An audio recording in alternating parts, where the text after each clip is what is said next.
घर जपलेलं झाड, फांदी फांदी जीवा पाड, भावबंध माया रीत त्याच्या मनाची कवाड.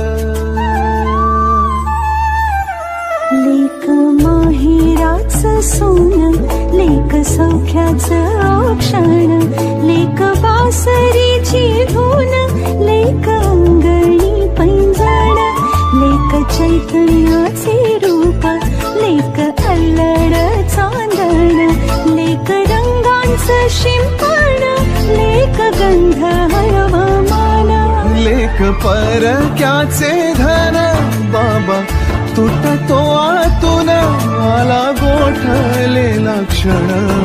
शुभ मंगल कन्यादान, कन्यादान.